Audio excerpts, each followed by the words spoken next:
Fala Fogão, tá começando mais um Radar Alvinegro, a primeira edição nessa terça-feira, 2 de fevereiro. Semana de reapresentação. Dia 7 de janeiro tá logo ali, domingo. Dia 17 de janeiro, estreia no Campeonato Carioca também. Dia 21 de fevereiro, estreia na pré-Libertadores contra a Aurora ou Melgar, a mesma coisa. As datas vão se aproximando e a gente precisa ver a diretoria do Botafogo começar a mostrar um certo senso de urgência para que o elenco do Botafogo seja qualificado, que a gente reponha as saídas e eleve o nível, 2 degraus acima do que a gente teve no elenco de 2023. Ainda mais depois de tudo que aconteceu, que eu não preciso ficar lembrando aqui. Nessa semana de reapresentação, a grande pergunta que está passando pela cabeça dos torcedores é se vai chegar alguém finalmente. Já tivemos várias notícias de acerto encaminhado, empréstimo encaminhado, mas anúncio de fato, por enquanto, nada. 99,9% no futebol não é 100%, definitivamente. Negociações podem ser atravessadas. Foi o caso do Alexander Barbosa. Estava tudo certo ali com Fortaleza e de repente surgiu a notícia de que o Botafogo atravessou essa negociação. Mas não tem martelo batido também com o zagueiro. Vai que a gente tem uma outra reviravolta.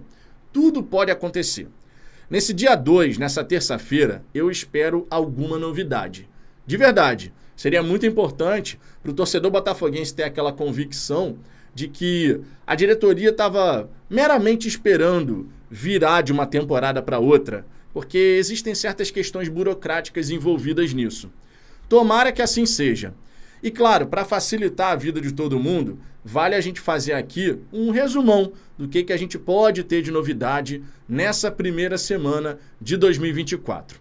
Para o gol, todo mundo sabe que o Botafogo está interessado no John, goleiro que pertence ao Santos até dezembro de 2024, porém que está emprestado ao Valladolid, do Ronaldo, que também é o sócio ali principal do Cruzeiro. Mas o Valladolid, segundo o jornal espanhol Diário de Valladolid, não faria força para dificultar o encerramento desse empréstimo antes do meio do ano. Tá? O empréstimo dele vai até o meio do ano. Ele poderia, portanto, ficar livre desse contrato, vamos botar assim, e dessa maneira se acertar com o Botafogo. Todo mundo sabe que é o alvo principal ali para o gol, muito embora o Glorioso tenha até sondado e pesquisado aí goleiros estrangeiros. Mas como o Gatito já ocupa uma vaga de estrangeiro, o Botafogo está focando realmente no arqueiro brasileiro. E faz sentido, sinceramente. Para a lateral direita, o Leonardo Godoy até surgiu no noticiário do Botafogo, já se acertou com o Atlético Paranaense, mas o Glorioso não chegou a fazer uma proposta de fato. Isso porque tem um outro nome em conversas avançadas. A gente pode vir a ter novidades aí para a lateral direita muito em breve, o que é extremamente necessário, diga-se.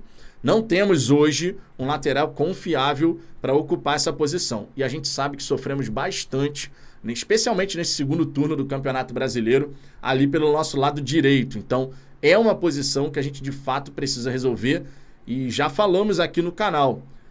Pelo menos uns 2 laterais direitos seriam necessários. A gente sabe que não deve acontecer dessa maneira, mas sendo muito honesto com vocês, eu não consigo ter aquela confiança no Rafael e a mesma coisa em relação ao Matheus Ponte. O JP Galvão, mesmo com um contrato renovado até 2026, eu acredito que é muito mais para você emprestar o jogador e ele se valorizar em outro lugar do que outra coisa. Para a zaga, Lucas Halter e Alexander Barbosa estão aí encaminhados, mas conforme eu disse, 100% é só quando está assinado.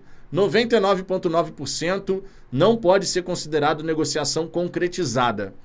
Claro, está bem avançado? De fato está.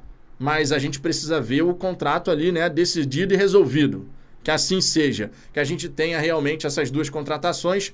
É necessário. Saiu o Adrielson e, vamos falar a verdade, o Souza, que ainda está no elenco do Botafogo, não sei nem por que ele continua no elenco, porque nunca sequer foi cogitado para entrar, mesmo com o Cuesta mal pra caramba.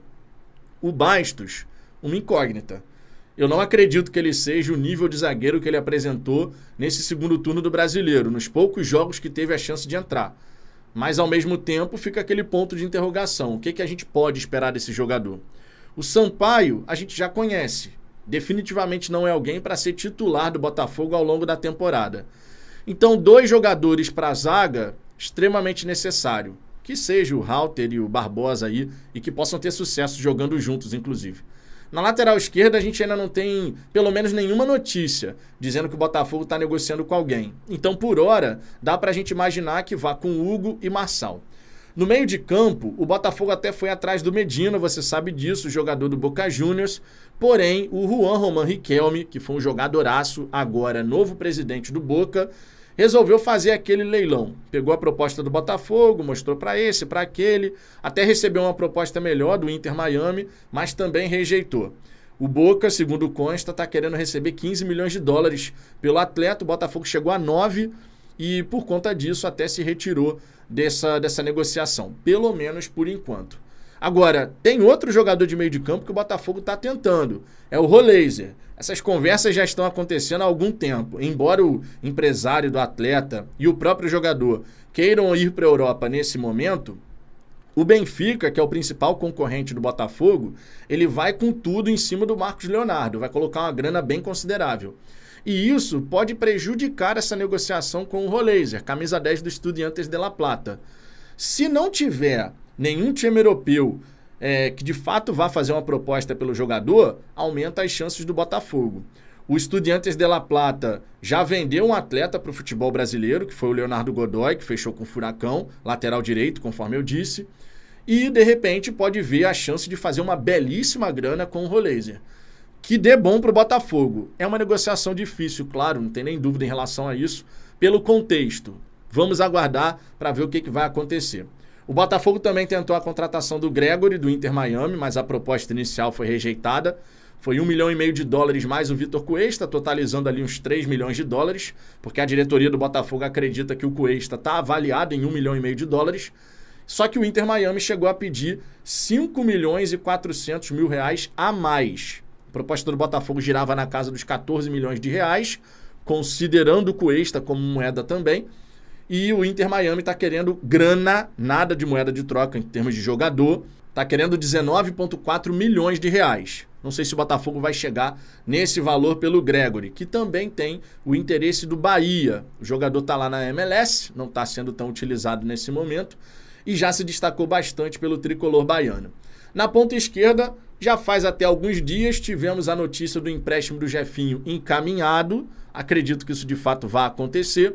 Na direita, o Savarino. Parece que as questões aí entre Botafogo e Real Salt Lake estão bem resolvidas, bem encaminhadas, e a gente deve ter, de fato, a chegada do Savarino como ponta direita do Botafogo. E para o comando de ataque, uma vez que o Diego Costa não vai permanecer, o Botafogo, então, vai atrás de algum atleta no mercado para poder fazer sombra a Tiquinho Soares. Segundo o Bernardo Gentili do Fogão Net, de fato é para fazer sombra, não alguém para disputar, para ser titular do Botafogo no lugar do Tiquinho. Considerando tudo que a gente tem acontecendo, provavelmente a gente vai ter novidades nessa primeira semana de 2024. Só que essas novidades, na minha opinião, têm que chegar até a data da reapresentação. Nós não podemos brincar com a pré-Libertadores. Seja a Aurora, seja a Melgar, nesse primeiro momento da competição, a gente tem um adversário certo, a altitude. Se você não estiver bem condicionado, bem preparado para encarar a altitude, você corre sério risco de se ferrar. Todo mundo sabe disso. Um dia ruim na altitude pode fazer você perder por 2, 3 gols de diferença. E depois, mesmo no Newton Santos, com o apoio da torcida, vai ficar complicado. Lembrando que a gente tem um treinador que vai começar o seu trabalho de fato agora. Não dá para considerar esses 5 jogos finais do Brasileiro. O Thiago Nunes nem semana para treinar teve. Agora ele vai ter uma mini pré-temporada. São poucos dias até a estreia no Carioca. A gente vai se reapresentar no dia 7, a estreia no Carioca dia 17. Provavelmente a gente vai entrar primeiro com o time reserva, misto, mas não vai demorar muito, vai ter que colocar os titulares, porque você precisa dar minutos e ritmo competitivo para os jogadores que vão formar o 11 inicial do Botafogo na pré-Libertadores. O Thiago Nunes não vai ter muito tempo para trabalhar. Por que isso, Vitor? porque a gente só vai ter uma semana cheia para trabalhar depois que começar a temporada, de fato ali jogando, jogo atrás de jogo, após a 7ª rodada do Campeonato Carioca, clássico contra o Flamengo. Entre o clássico e o jogo contra o Volta Redonda, aí sim você vai ter uma semana cheia de trabalho. Depois dessa semaninha, de novo, meio de semana, fim de semana, meio de semana, fim de semana. É o preço que a gente tem que pagar por não ter ido direto para a fase de grupos da Libertadores. O Botafogo arrumou sarna para se coçar. Essa é a verdade. E a diretoria, claro, virando esse ano, né, já estamos em 2024, tem que mostrar esse senso de urgência. Precisamos dos reforços. Precisamos nos preparar para que quando chegue o momento da pré-Libertadores, 21 de fevereiro, primeiro jogo fora do Rio, segundo jogo no Newton Santos, a gente dê conta do recado. Ah, e lembrando, passando pela segunda fase da pré-Libertadores, ainda podemos enfrentar o Red Bull Bragantino na fase 3, que é um adversário bastante qualificado, mas que também tem que fazer a sua parte contra o Águilas Douradas da Colômbia. Enfim, Fogão, por hora é isso. Na hora do almoço, a nossa tradicional resenha vai acontecer e eu convido você a estar aqui presente. Beleza? Inscreva-se aqui no canal, deixe seu like, tamo junto e até a próxima.